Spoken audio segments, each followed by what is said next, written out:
Hello everyone, and today we have a new video on the top 10 questions in your IELTS speaking for 2023. So let's see what can be that questions which can be asked in your IELTS speaking. So are you ready? All right, that's good then. All right, so here is the list of top 9 questions which can be asked in your part 1 for your IELTS speaking. So let's have a detailed look and how you can answer these questions we'll be learning in this video. And I have a bonus lesson towards the end of this video, so make sure that you watch the video till the end. All right, so let's look at the first type. So first type that would be asked or can be asked in 2023 is about the question of how often, right?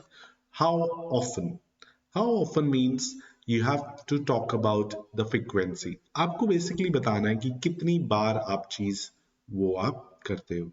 Okay, so basically how often में हम यहाँ पे देखेंगे कि आपको बताना होगा किसी चीज की frequency of doing something. ये बहुत इंपॉर्टेंट है, राइट? ये स्टूडेंट्स बेसिकली ध्यान नहीं देते कि एग्जाम में आपसे क्या पूछ रहे हैं and they randomly answers anything which is actually not a good thing to do.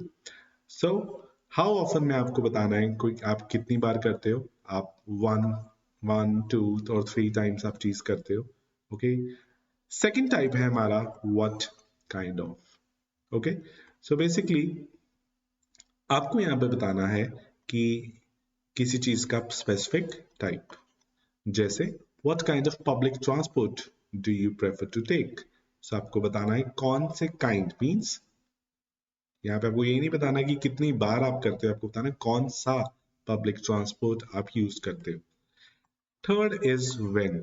When का मतलब होता है कब, राइट? सो यहाँ पे आप बताओगे बेसिकली किसी चीज का डेट या टाइम.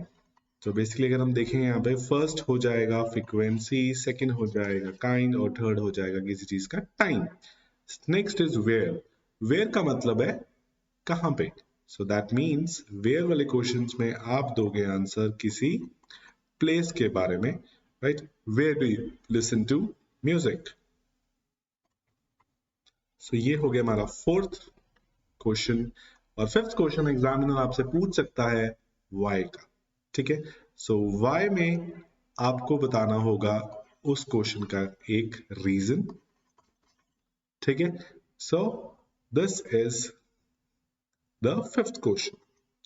अब है सिक्स क्वेश्चन जो आपसे एग्जामिनर पूछ सकते हैं, that is about who, right? Who में आप क्या बताओगे?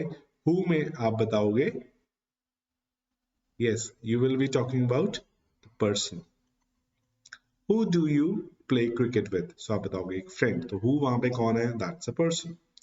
Seventh is would you rather. Would you rather में basically एक preference पूछ रहे हैं आपसे, right? जैसे would you rather prefer tea or coffee? So आपको एक चीज को डिसाइड करना है. So इसीलिए यहाँ पे जो ऑप्शन होगी A, that's a preference, is the right answer. और एट्थ जो क्वेश्चन आपसे पूछ सकता है that is how do you, right? So how do you मतलब आप चीज कैसे वो करते हो. तो यहाँ पे आपसे पूछ रहा है एक प्रोसीजर या मेथड. सो मेक श्योर आप उस क्वेश्चंस को उस वे में आंसर करो.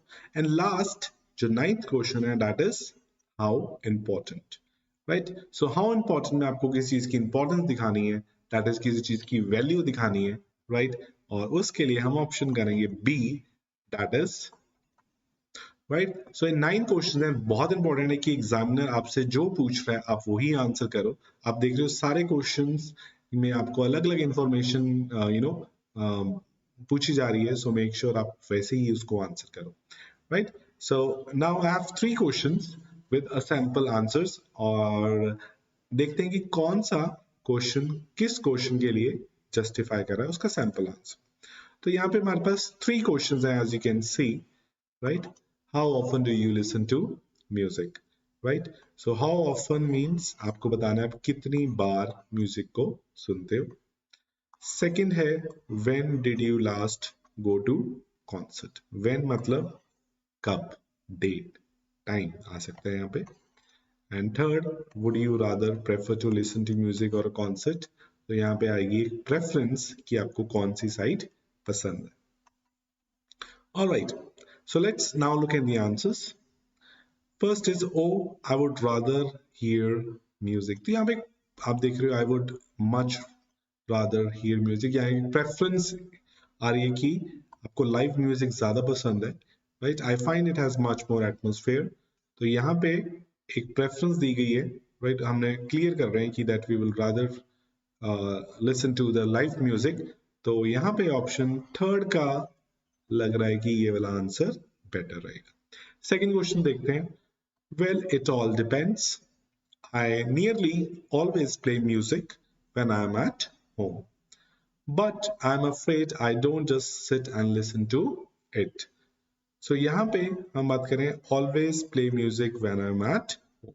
तो एक यहाँ पे frequency बताई जा रही है. Frequency मतलब how often का आंसर दे रहे हैं कि आप कितनी बार म्यूजिक को सुनते हो. And the last question, when did you go to the concert? So when मतलब कब. So last होना चाहिए इसका. अब देखते हैं कब. So I'm not sure. Oh yes, I went to hear a group of Punjabi singers at the City Hall last month. यहाँ पे क्लियर होगी बात कि when means last month. मैंने बताया था आपको एक टाइम पूछा जाएगा तो वो आपने दिया है and they were fantastic. So इस वे में आपको हर क्वेश्चन का अलग आंसर देना है, बस आपको पता होना चाहिए कि आपने कि क्या आंसर देना है और एग्जामिनर बेसिकली आपसे क्या पूछ रहे हैं, right?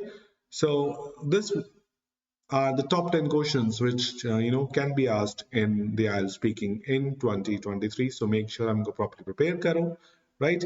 And as promised, bonus lesson जो मैं आपको देने जा रहा हूँ, right? So but before the bonus lessons, मैं कुछ questions आपको दे रहा हूँ, right? Which आप ट्राई कर सकते हो, right? And you can share your answers in the comments.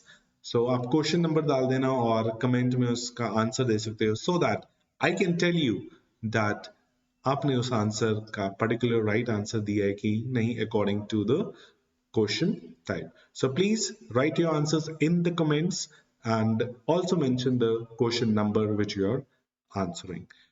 All right, so and in the last the bonus lesson as promised. तो यहाँ पे bonus lessons में मैं आपको देने जा रहा हूँ एक ग्रामर का टेक्निक की रीजंस. जब आप देते हो, राइट, तो आप कैसे ग्रामर की वेरिएशंस के साथ एग्जामिनर को इम्प्रेस कर सकते हो, right? So just look at the screen. So आप यहाँ पे देख सकते हो, यहाँ पे दो हैं answers. Let's read first. I suppose I like ceramics best mainly because of their feel and texture. तो यहाँ पे जो हमने रीजन दिया है वो देखना है कि कैसे दिया है, राइट? और दूसरा है I would prefer to have a photograph of someone I know because paintings of people can be really different. तो यहाँ पे हमने because दिया है. तो यहाँ पे दो ग्रामर रेंज है जो आप एग्जामिनर को दिखा सकते हो. फर्स्टली आप रीजन देने के लिए कहीं पे यूज कर सकते हो मेनली, बिकॉज, और उसके बाद आप डायरेक्टली दे सकते हो of their feel and texture, ठीक है?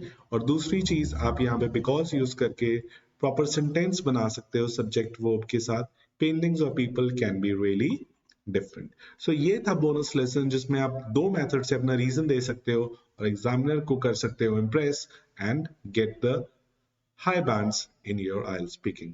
All right, so that is the end of the video. Before that, please make sure you subscribe and like to my YouTube channel, and for more videos, that bell button has to be clicked.